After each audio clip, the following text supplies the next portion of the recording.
Bonjour, je suis Marcel Hugues Benyamin. Aujourd'hui, nous sommes le 1er mai 2025. Je voulais faire un petit cours sur la capitalisation et l'actualisation des flux.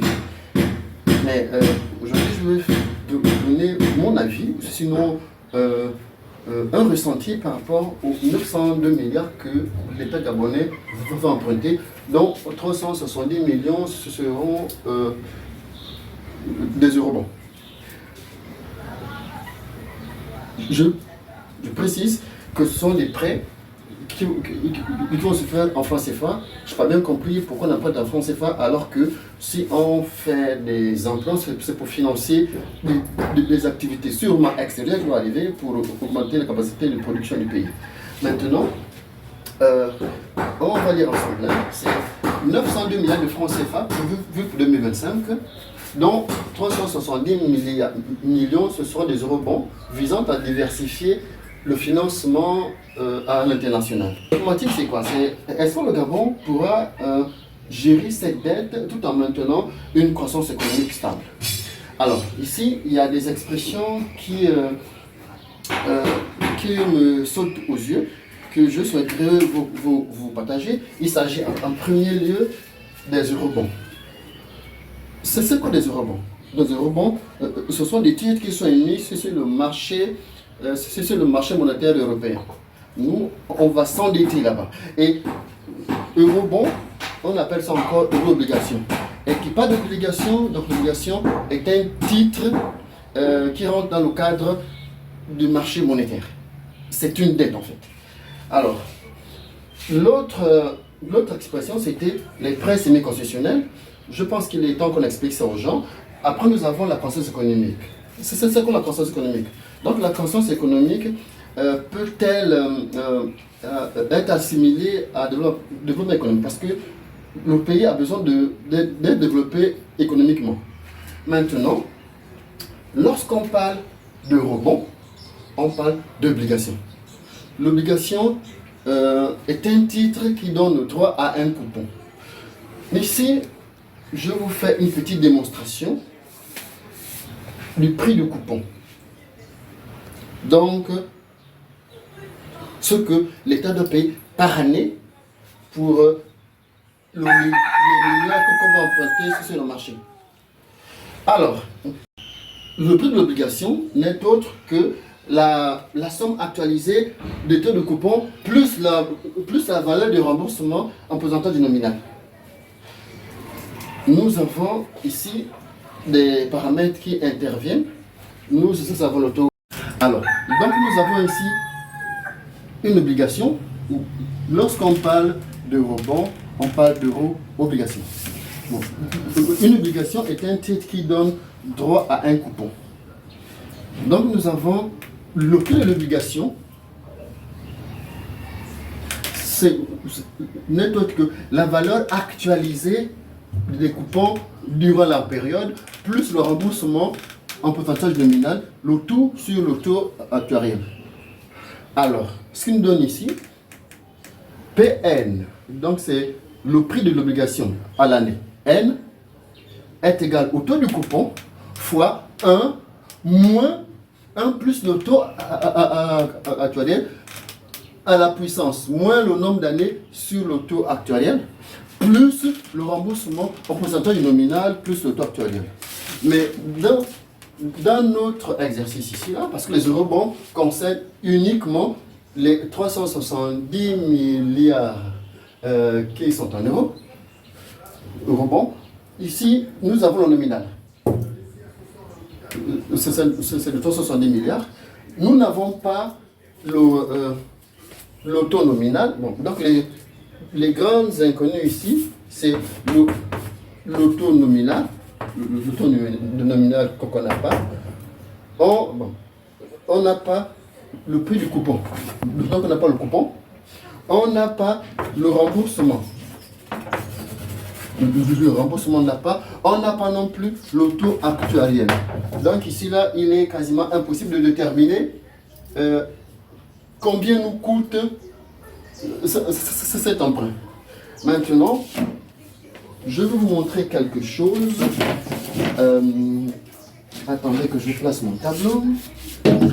On va regarder ensemble ce que c'est. Je place mon tableau. On va regarder ensemble ce que c'est. Non, c'est ce que c'est. Ici, il fait chaud. Ici, nous avons les 902 milliards de francs CFA que le Gabon va emprunter sur le marché financier international. Donc, la première question que je me pose, pourquoi on va emprunter en francs CFA et pourquoi pas emprunter en devises dans la mesure où on sait que la richesse de notre économie, c'est en fonction des devises que nous avons. Maintenant, il y a la deuxième interrogation que moi je me pose. Au lieu d'emprunter en euros, ou en dollars, ou en yuan, ou en quoi, on emprunte en CFA. Mais à qui profite réellement cet emprunt? Dans la mesure où nous savons qu'en vertu des accords coloniaux, lorsqu'on nous prête de l'argent en CFA, ça bénéficie forcément à quelqu'un. Donc je ne citerai pas le nom ici, mais chacun sait déjà à qui profite cet emprunt. Maintenant, deux cas de figure se posent. Sur les 902 milliards de francs CFA qu'on va emprunter, ces 902 milliards-là, nous les voulons en amont, c'est-à-dire au-dessus, c'est le montant qu'on emprunte, il va nous rester combien bas? Ou bien nous empruntons 902 milliards en aval, c'est-à-dire que c'est l'argent qu'on doit recevoir dans le caisse de trésor. Les deux cas de figure se posent comme ça. On va regarder ensemble, on va calculer ensemble. Le premier cas de figure, 202 milliards en amont, c'est-à-dire c'est le montant qu'on va emprunter sur le marché monétaire. C'est-à-dire, le montant réel qui doit rentrer dans nos comptes, parce que les Européens ne fabriquent pas le franc CFA, le franc CFA est fabriqué par la France. Donc, si on emprunte 902 milliards, si c'est le montant qu'on va emprunter là-bas, il faut savoir que 65% doivent rester tout de suite dans les caisses du Trésor français. Sachant-le, du coup, on a 902 milliards, ça fait... il faut enlever 65% pour avoir le montant réel qui doit rentrer dans le caisse du Trésor. Ça veut dire que on va diviser 902 milliards par 1,35. 1,35 n'est autre que la différence entre 100 ou bien entre 1 et 0,65.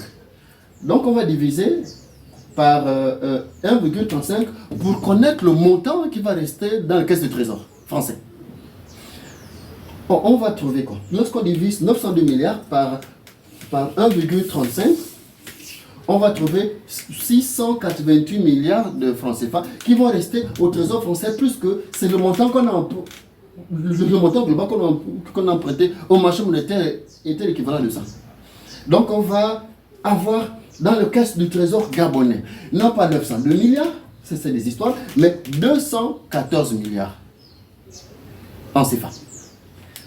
Maintenant, le deuxième cas de figure, c'est ici, on a 902 milliards en aval. C'est-à-dire qu'on veut financer notre économie pour 902 milliards.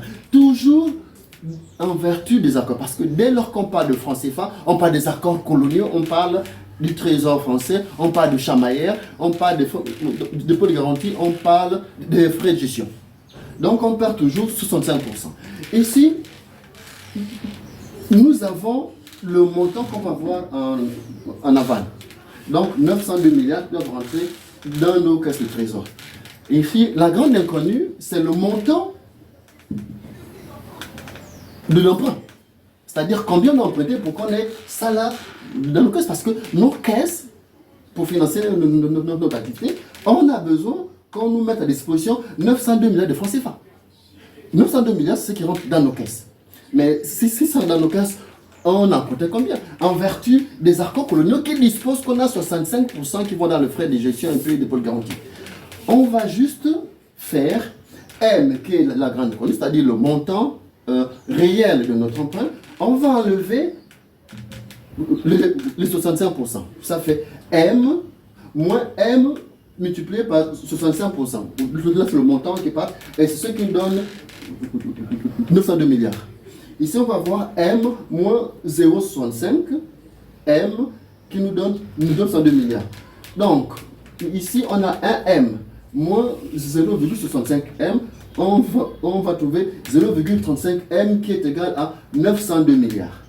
Donc, M en question, c'est 902 milliards divisé par 0,35. Pour avoir 902 milliards de francs CFA, 902 milliards de francs CFA dans nos comptes du Trésor, dans la mesure où le Gabon en a besoin pour financer, comme ils ont parlé là, pour financer quoi? Booster l'économie et investir dans le développement public. Le Gabon, pour avoir ces 902 milliards, il va débourser 2577 milliards, donc 2000 milliards et demi. 2577 milliards 142 millions 857 000 francs CFA. Je n'ose pas calculer le montant. Je ne calcule pas en euros parce que je ne sais pas combien ça fait. C'est costaud. Là, je pense que celui qui a fait le montage financier n'aime pas ce pays. Ça là, on ne peut pas s'endetter à 2577 milliards pour avoir 902 milliards. Maintenant, c'est là où je reviens encore à la question que j'ai posée en amont. À qui profite réellement cet emprunt de 902 milliards? C'est la question que je pose. Bon, désolé si je frustre les uns les autres, mais malheureusement, c'est la vérité. Excellent, je l'ai chez vous. À cette allure, on va plomber le pays. Et je pense, à juste titre, que l'on ne récolte que ce qu'on sème. Lorsqu'on sème l'incompétence, on récolte la médiocrité.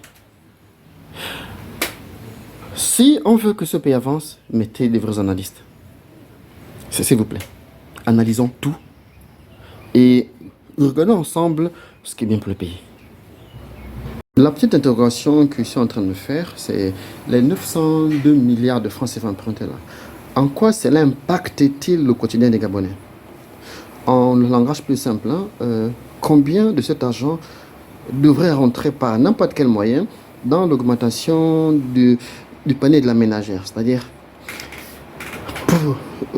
comment faire pour que, avec 50 000, au lieu d'acheter un sac de riz, un riz de banane et un carton de poulet, j'achète 2 sacs de riz, 2 cartons de poulet, un riz de banane avec un même montant.